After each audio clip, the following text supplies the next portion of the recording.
এই সংবাদমেল প্ৰদৰ্শন গৰিয়ামৰীয়া জাতীয় পৰিষদৰ বাৰ্ষিক ভৱনত কৰিবলৈ ওলাইছোঁ। আপোনালোকে সকলোৱে সংবাদ মাধ্যমৰ সকলোৱে অৱগত। আজি কিছুদিন আগতে আমি সংবাদ যোগেদি ৰাইজক আমি উচ্ছেদ কাৰ্যক আইনগতভাৱে কৰাৰ কাৰণে আমি ধন্যবাদ জনাইছিলোঁ বা আমি সেইটো সমৰ্থন কৰিছিলোঁ। কিন্তু এই উচ্ছেদৰ লগতে আমি জাতীয়বাদী সংগঠন হিচাপে আমি সদায় জাতীয় স্বাৰ্থত মাত মাতি আহিছোঁ। অন্যান্য মৰাণ মটক টাই অহোম আদি কোচ ৰাজবংশী বিভিন্ন জাতীয় জনগোষ্ঠীয় সংগঠন সদৌ অসম ছাত্ৰ সন্থা বা আমাৰ বীৰ লাচিত সেনাই হওক, প্ৰত্যেকটো জাতীয় জনগোষ্ঠীয় সংগঠনৰ লগত আমি সহমৰ্মিতাৰে কাম কৰি আছোঁ।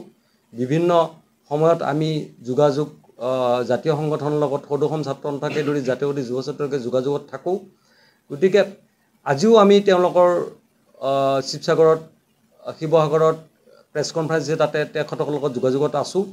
কিন্তু ঘটনাটো হৈছে কি, দেখিছোঁ যে এই গোটেই উচ্ছেদ প্ৰক্ৰিয়াৰ মাজতে কিছুমান দুই ধৰণৰ সাম্প্ৰদায়িক শক্তিয়ে, এটা সংখ্যালঘু নামধাৰী সংগঠন, আনপিনে অন্য এটা সাম্প্ৰদায়িক শক্তিয়ে এই বাংলাদেশী মূলৰ মানুহৰ লগতে মিয়া মানুহ যি বুলি কয় তেওঁলোকৰ লগতে গৰীয়া লোকসকলকো সন্দেহৰ আৱৰ্তনত সাম্প্ৰদায়িকভাৱে টাৰ্গেট কৰা দেখা গৈছে, যিটো আমাৰ স্বাভিমানত লাগিছে।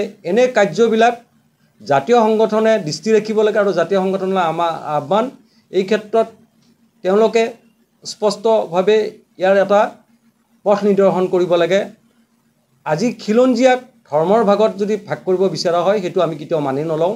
খিলঞ্জীয়া আৰু এইটো খিলঞ্জীয়া আৰু অখিলঞ্জীয়াৰ যুঁজ হ'ব লাগে।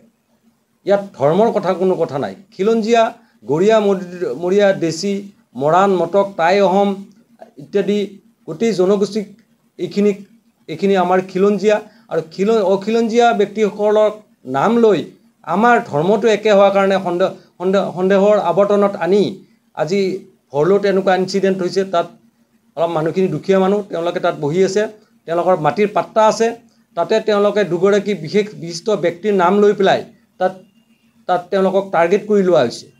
ঠিক তেনেকুৱা আৰু কিছুমান জেগাত ধৰক আমি দেখিছোঁ গৰীয়া তাত অবৈধভাৱে বহি থকা বাংলাদেশী অবৈধভাৱে বহি থকা পূৰ্ববংগীয় মুছলমান লোকসকলৰ লগতে আমাৰ গৰীয়ামৰীয়া দেশী লোকসকলৰ লগতে অন্যান্য খিলঞ্জীয়া জাতি জনগোষ্ঠীৰ লোক আছিলে। তাত দেখিছোঁ যে পূৰ্ববংগীয় লোকসকলৰ লগত খিলঞ্জীয়া গৰীয়ামৰীয়া দেশীসকলকো নটিচ দিছে, কিন্তু অন্য খিলঞ্জীয়া জনগোষ্ঠীবিলাকক নটিচ দিয়া নাই। এই বৈষম্যটো আমি হোৱাটো নিবিচাৰোঁ। যাতে এই গোটেই উচ্ছেদ প্ৰক্ৰিয়াটো জাতিৰ স্বাৰ্থত হয়, ইয়াত কোনো ৰাজনৈতিক স্বাৰ্থ থাকিব নালাগে। আৰু এই গোটেই প্ৰক্ৰিয়াটো খিলঞ্জীয়া জাতীয় স্বাৰ্থত হ'ব লাগে আৰু খিলঞ্জীয়াৰ স্বাৰ্থত হ'ব লাগে। ইয়াত বৈষম্য অনা হয় খিলঞ্জীয়াৰ নামত, তেতিয়াহ'লে আমি আহত হ'ম। গৰীয়ামৰীয়া দেশীসকল ইয়াৰে ভূমিপুত্ৰ। আজি তেওঁলোকক যদি খুব কম জনসংখ্যা আৰু আমাৰ মানুহখিনি যথেষ্ট সহজ সৰল মানুহ, গতিকে এইসকল ব্যক্তিক, এই নিষ্পাপ সৰল মানুহখিনিক যদি টাৰ্গেট কৰি পেলাই এনেকুৱা ধৰণৰ এটা পৰিৱেশ অনা হয়, তেতিয়াহ'লে এই ক্ষেত্ৰত মই ভাবোঁ জাতীয় সংগঠন আৰু জনগোষ্ঠীয় সংগঠনসমূহে বিশেষ ধৰণৰ ভূমিকা অৱলম্বন কৰিব লাগে আৰু এই ক্ষেত্ৰত মাত মাতিব লাগে। কাৰণ কিয়, আমি সদায় জাতীয় সংগঠনৰ লগত আছোঁ আৰু আমাৰ ভাষা আন্দোলনৰ পৰা, অসম আন্দোলনৰ পৰা, ভাৰতৰ স্বাধীনতা আন্দোলনৰ পৰা আমাৰ পূৰ্বপুৰুষসকলে অসমীয়া জাতীয়বাদৰ লগত আছিল, অসমীয়া জাতীয় স্বাৰ্থত আছিল। আজিও আমি জাতীয় স্বাৰ্থত আছোঁ, কিন্তু আমাক ধৰ্মটো ইছলাম হোৱাৰ কাৰণে যদি আমাক টাৰ্গেট কৰি লোৱা হয়, সেইটো আমি কেতিয়াও মানি নলওঁ। সেই চৰকাৰক আমি বুজাব বিচাৰিছোঁ আৰু জাতীয় সংগঠনসমূহকো এই ক্ষেত্ৰত স্থিতি স্পষ্ট কৰাৰ কাৰণে আমি আহ্বান জনাইছোঁ। গতিকে আমি সদায় উচ্ছেদৰ প্ৰক্ৰিয়াৰ সমৰ্থনত আছোঁ। উচ্ছেদ হ'ব লাগিব জাতীয় স্বাৰ্থত, উচ্ছেদ হ'ব লাগিব খিলঞ্জীয়াৰ স্বাৰ্থত, উচ্ছেদ হ'ব লাগিব অসমৰ উন্নয়নৰ স্বাৰ্থত। এইটোৱে আমাৰ দাবী। লগতে দেখা গৈছে যে যোৱা দিনকেইটাত যেতিয়া আমি উচ্ছেদৰ সমৰ্থনত আমি ইয়াত আপোনালোকৰ সাংবাদিকসকলক মাতি আনি পেলাই প্ৰেছ কনফাৰেন্স দিছিলোঁ, তাৰ লগে লগে কিছুমান খিলঞ্জীয়া সংখ্যালঘু নাম ধৰি সংগঠনে আমাক টাৰ্গেট কৰি লৈছে। তেওঁলোকে কৈছে আমাক বিজেপিৰ দালাল।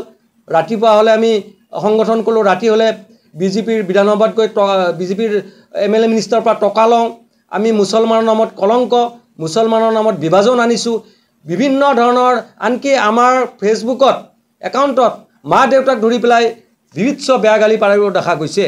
গতিকে এনে কাৰ্য কৰা সেইসকল ব্যক্তিক আমি প্ৰশ্ন কৰিব খোজোঁ, যিবিলাক সংখ্যালঘুৰ নামধাৰী সংগঠন, তেওঁলোকে কৈছে আমাৰ সংগঠনৰ একো নাই, আমাৰ 100জন মানুহ নাই সংগঠনত।